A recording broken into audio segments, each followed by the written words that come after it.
Bueno, la última clase, estuvimos viendo todo lo que se relaciona, pues, con los antecedentes del derecho agrario, ¿verdad? Porque hay autonomía, aspectos así. Hoy para continuar la clase vamos a hablar de las características del derecho agrario. Primero, es el conjunto de normas jurídicas que integra el derecho agrario conforme un apartado especial autónomo con relación a otras ramas del derecho, que esto ya lo habíamos comentado en la sesión anterior, y este aspecto tanto de especial y como autonomía tiene que ver en sí con la función que emana del derecho agrario propiamente. Este apartado especial se refiere al cultivo del campo, a la organización territorial rústica, a las industrias agrícolas, a la propiedad rústica, a la agricultura, a las explotaciones de carácter agrícola, a la propiedad territorial, a la actividad agraria y a la producción agropecuaria, entre otros aspectos. El derecho agrario tiene como finalidad garantizar el interés de los individuos y de la colectividad, asegurar la función social de la propiedad, lograr la justa distribución de la riqueza territorial en beneficio de quienes la trabajan y alcanzar la justicia social, el bien común y la seguridad jurídica. Bueno, la sesión pasada ya estábamos hablando porque específicamente el derecho agrario se relaciona con esta parte de ser mm, social, a diferencia de otras raíces del derecho, este social porque conjuga también estas dos partes, ¿no? Como lo relacionado con el sector privado, pero también con el sector público. Y es social porque prácticamente tiene o beneficia a un gran sector de la población vulnerable. Ahora, vamos a hablar un poquito de los antecedentes del derecho agrario. Proviene del Calpulli, que es el eje de la vida comunitaria. Eran células políticas, económicas, laborales y agrícolas, que en conjunto sostenían la compleja estructura religiosa gubernamental. Bueno, prácticamente del Calpulli es de donde surgen los ejidos. Ahora, ¿cuál es la diferencia con lo actual? En el ejido es un terreno comunal que se pretende usar como bien y servicio común, como el de pastoreo de ganado que antiguamente se distribuían las tierras, entregándose a un grupo de personas para su uso, beneficio y explotación de las mismas, siendo bienes que el mismo pueblo podía desarrollar como localidad entre hacer vivienda o para la producción del campo y servicio de lo, de lo que más compete. En los dos, tanto en el Calpulli como antecedente, como en el elegido, habla de un aspecto comunal.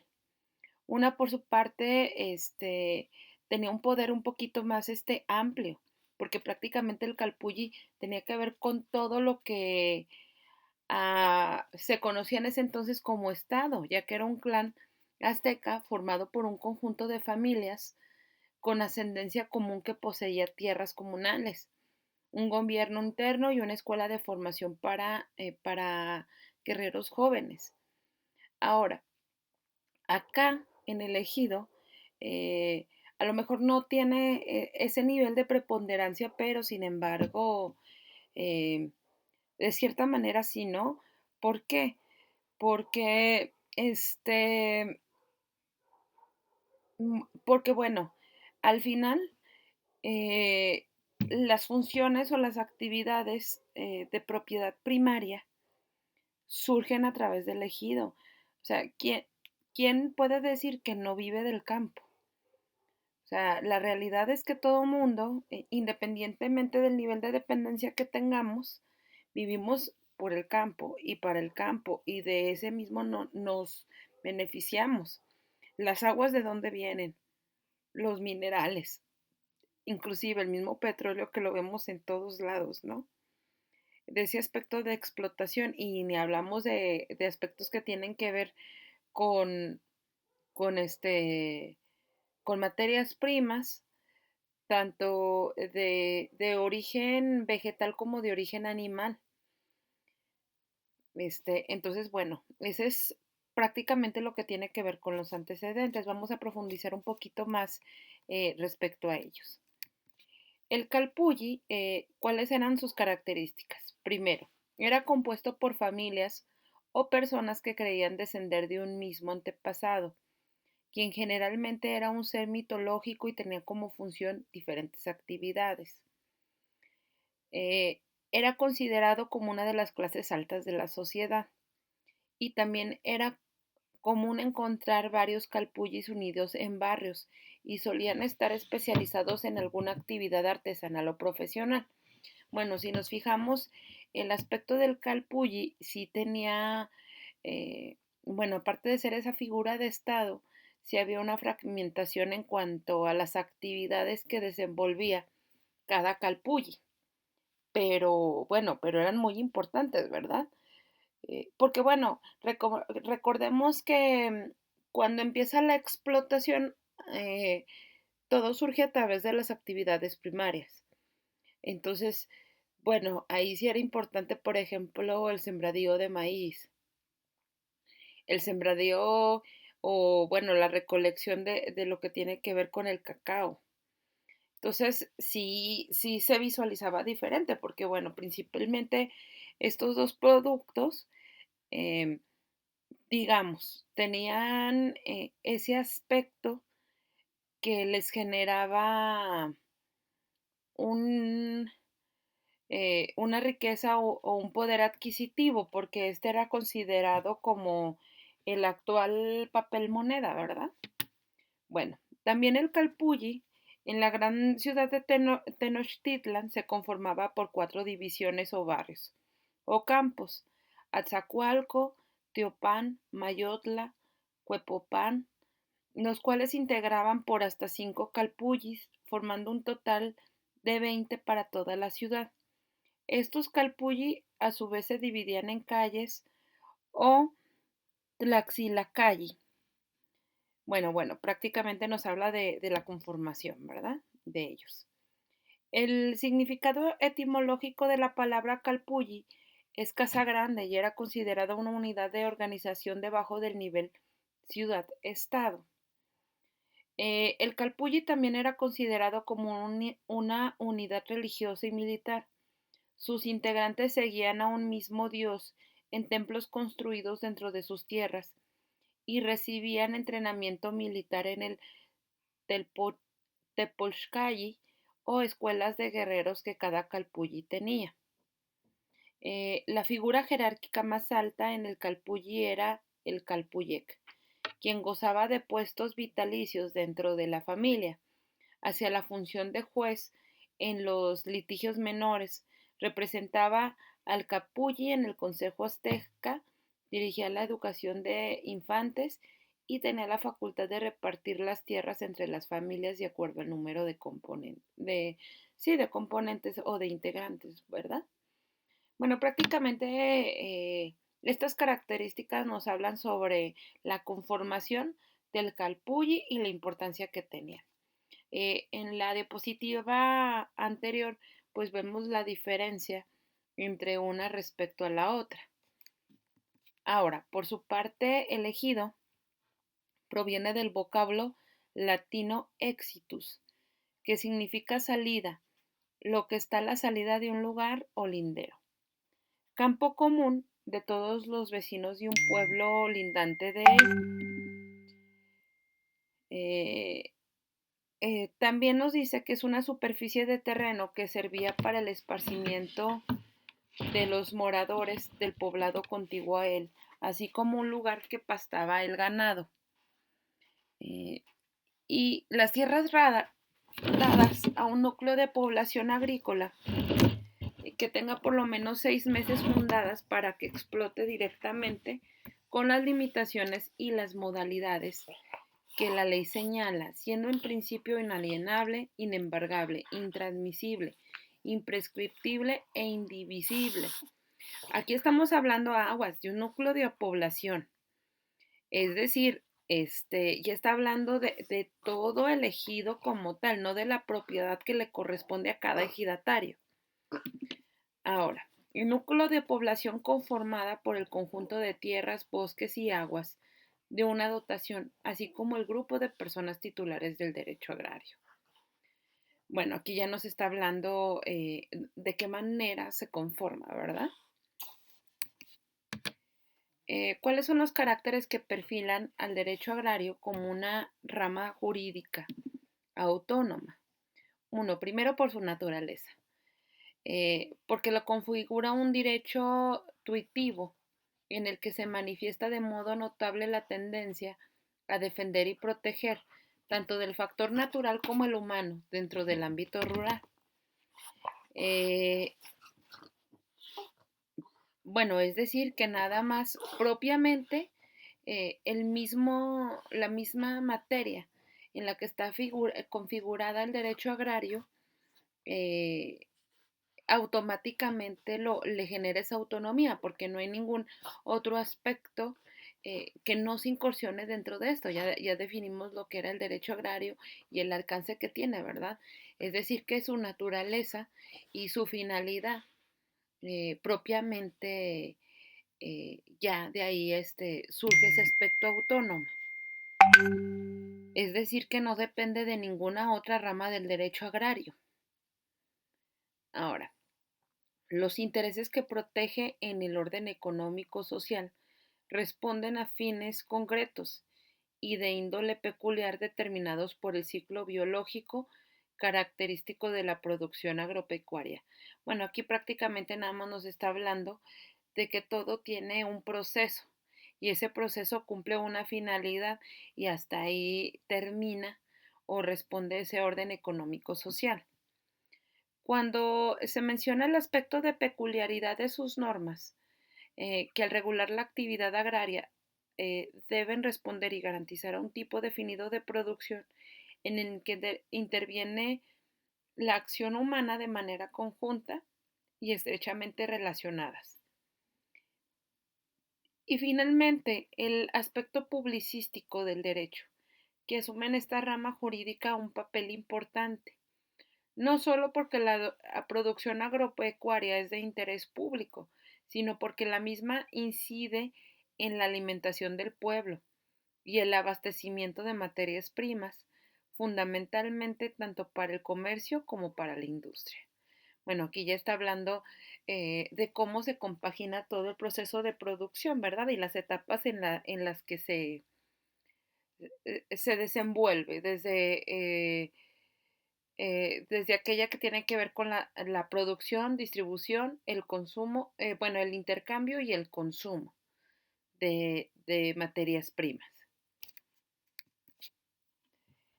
También es por ser un factor de promoción y progreso, ya que mediante sus normas se orienta y regula la actividad estatal y privada para lograr la habilitación de nuevas tierras, la división de las extensiones superficiales inexploradas o la concentración de predios excesivamente reducidos y de explotación antieconómica.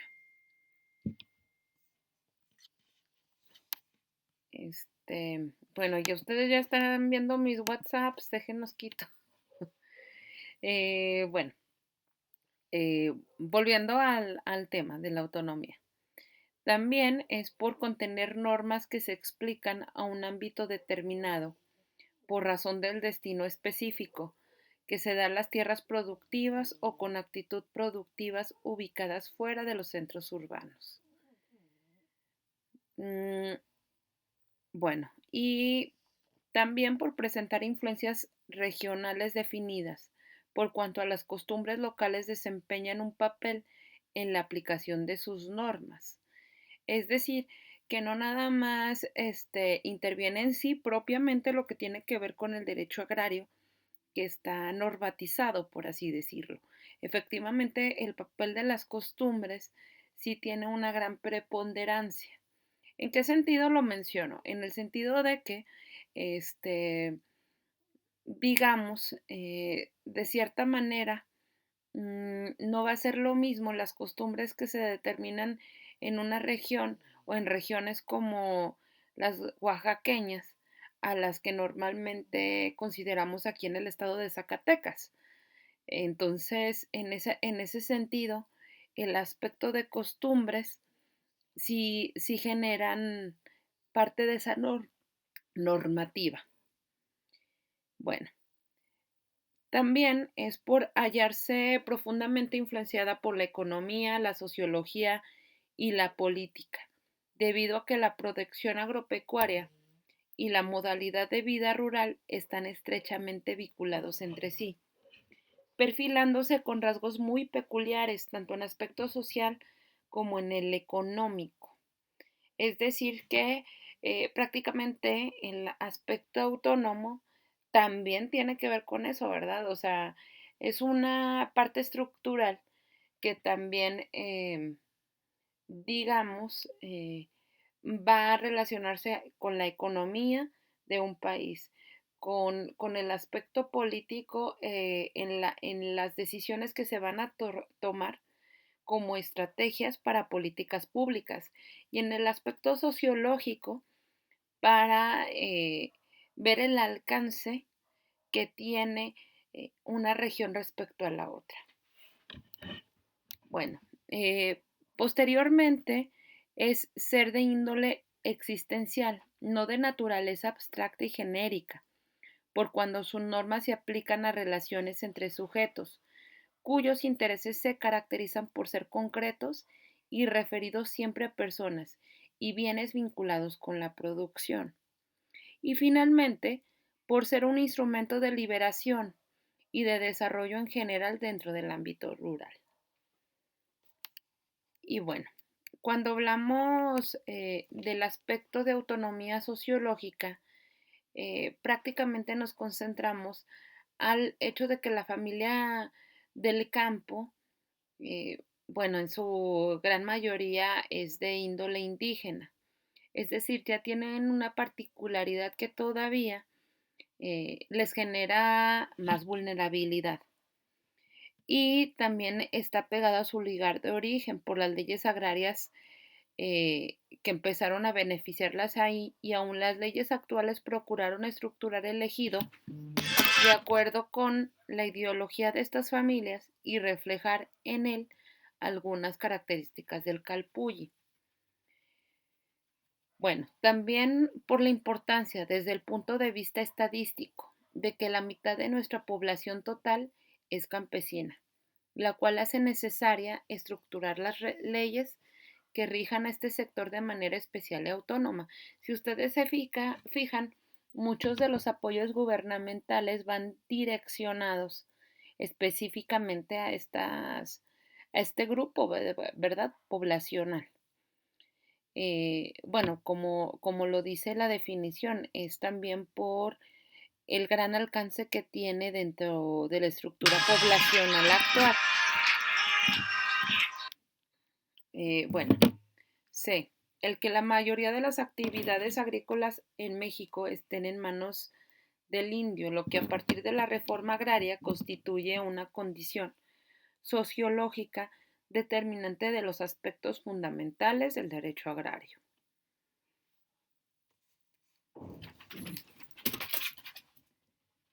La autonomía económica. Bueno, el interés económico nacional en la producción agrícola, consagrado constitucionalmente, al señalarse el control del Estado ejerce sobre la explotación de los recursos naturales.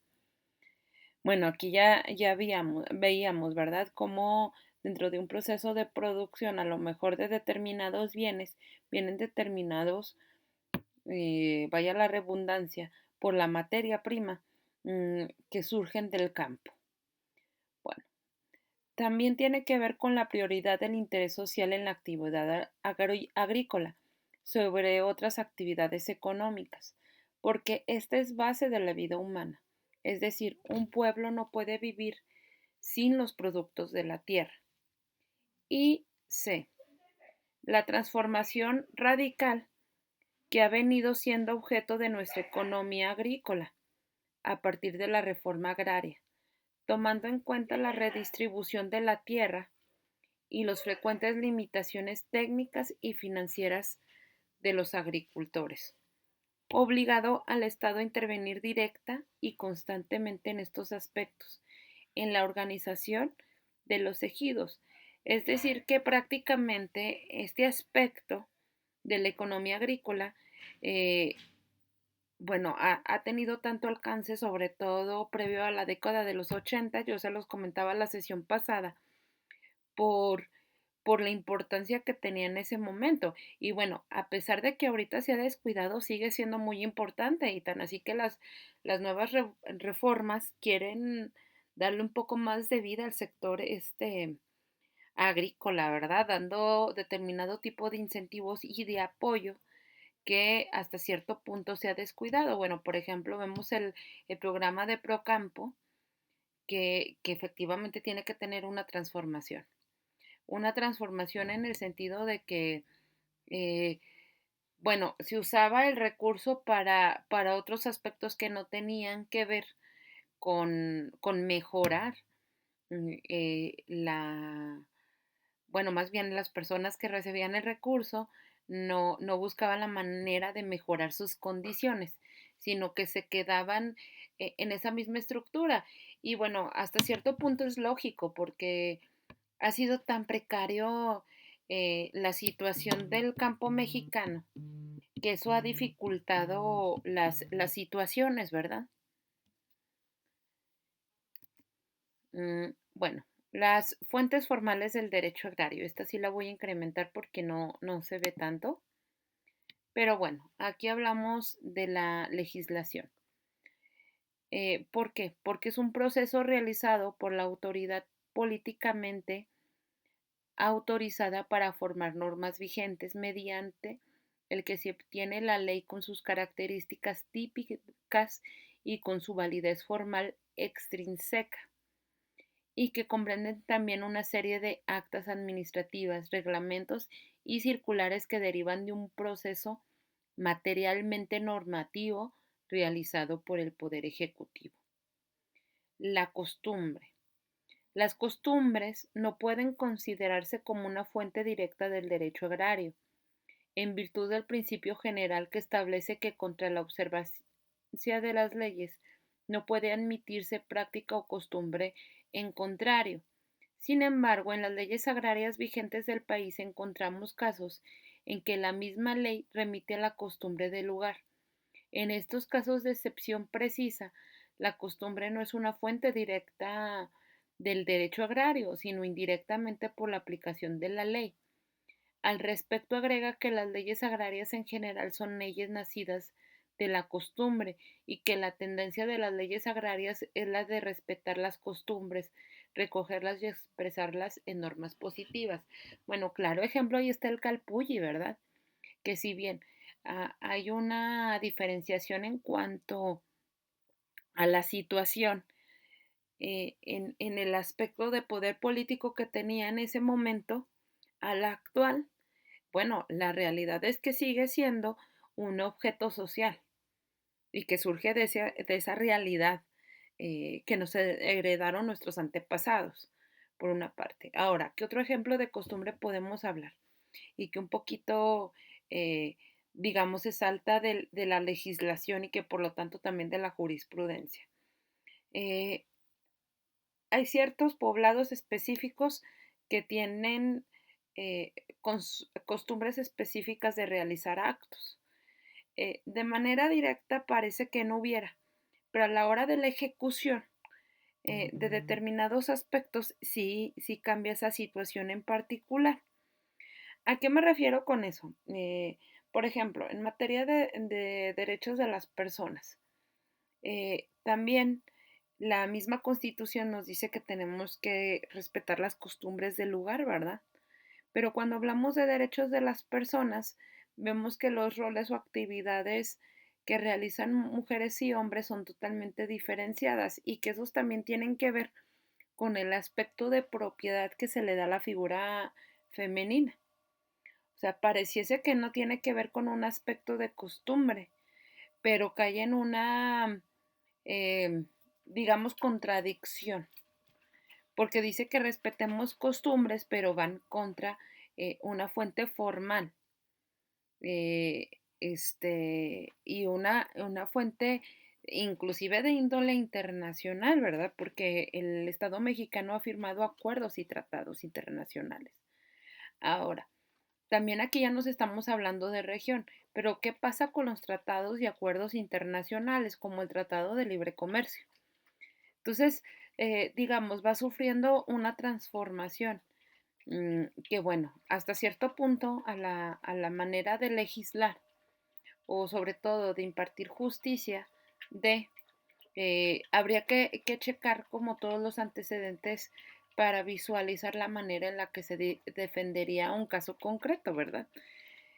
Obviamente se manejaría todo a partir de la normativa vigente, pero puede que hasta cierto punto nos basemos en el aspecto de costumbre para, para realizar ciertos actos, aunque aquí ya nos está hablando de normas positivas, o sea, nada que perjudique a los ejidatarios o a las ejidatarias de un lugar. Respecto a la jurisprudencia, el criterio del Poder Judicial expresado en las sentencias dictadas en los juicios de que conoce sobre la interpretación y aplicación de la ley, aunque aclara que no es por sí mismo una fuente formal del derecho agrario y solo podrá convertirse en una fuente formal cuando el criterio sustentado en ella se convierte en una ley. Bueno, eh, si vemos esta parte en concreto, aquí ya está hablando de casos específicos y particulares, ¿verdad? Aquí ya está hablando efectivamente de un antecedente eh, de algo que ya se juzgó. Entonces ya obedece a una situación particular, pero sin embargo pueden ser cualquiera de las tres fuentes formales dependiendo de la situación específica. Bueno, la ley agraria. Por razón de su contenido puede ser formal o material. La primera apunta a los requisitos para la que tenga vigencia, o sea, que se elabore en la forma establecida en el ordenamiento legal vigente y se le apruebe de conformidad con los requisitos exigidos en la propia legislación. La segunda se refiere a la materia de que trata, que puede ser muy diversa, de suelo, de bosques, de sanidad, de comercio agropecuario, etcétera. También puede ser considerada de acuerdo a la materia, pero no con la relación a la cosa, sino a la actividad. Y bueno, aquí yo también le sumaría a que también tiene que ver con el aspecto que se va eh, a tratar, ¿verdad? Si es del sector privado, si es del sector social o si es del sector público. Supongamos que vamos a ver algo de un núcleo agrario. Bueno, en tal caso, la ley puede ser regular a la actividad productiva, de procesamiento, de transporte, de almacenamiento, de policía o de conservación agropecuaria. La materia también puede referirse al tipo de institución o relación jurídica que regula de contratos de dominio, de sucesiones, etcétera. Aquí ya estamos hablando propiamente del área en específico que vamos a tratar. Mm, bueno, también la ley, por su razón y su jerarquía del ordenamiento legal, la ley puede ser constitucional, federal, etcétera, lo cual varía según el régimen político imperante en cada país. Aquí lo que importa realmente es los principios que se incorporan en la ley constitucional, en el fundamento jurídico y orientador de las normas jurídicas positivas. Y bueno, también por razón de la forma de ordenamiento de las normas que contiene, puede ser codificada o común. En el código siempre existe un conjunto de normas ordenadas según principios determinados, de manera tal que la sistematización jurídica y legal se logra de un modo completo. Bueno, las clases de normas y fuentes legales. Dentro de las clases de normas están las del nuevo derecho agrario común y ordinario, que se está constituyendo progresivamente en armonía con el nuevo concepto funcional de la propiedad de la tierra y que va formado ya de formar lo que ha venido de llamar de nuevo y especial estatus jurídico de la propiedad de la tierra. Ahora, las del derecho agrario especial y excepcional. Las leyes de reforma que tienen por objeto reestructurar de hecho y de derecho a lo que debe ser el inadecuado estado actual de la propiedad de la tierra y sus instituciones. Y C. Las normas constitucionales o fundamentales, base de todas las anteriores, y que constituyen el imperativo de un mandato para que se acomode a su inspiración y contenido toda la normativa actual y de futuro que se promulgue según la materia. Y bueno, por hoy sería todo. Ahorita les voy a mandar un link en el mismo Classroom con estas diapositivas por si las quieren tener, ¿verdad? Ustedes. Y bueno, la siguiente sesión yo ya les dejé una actividad para que la comentemos. Sí me gustaría que se la comentáramos y que hubiera una pequeña intervención por cada persona del grupo, ¿verdad? Porque como vamos a entrar ahora sí aspectos que son importantes conceptualmente dentro del derecho agrario, sí me gustaría que habláramos un poquito sobre los antecedentes del estado de Zacatecas. Y bueno, pues por mi parte sería todo. Eh, Les deseo bonito fin de semana y nos vemos la próxima semana.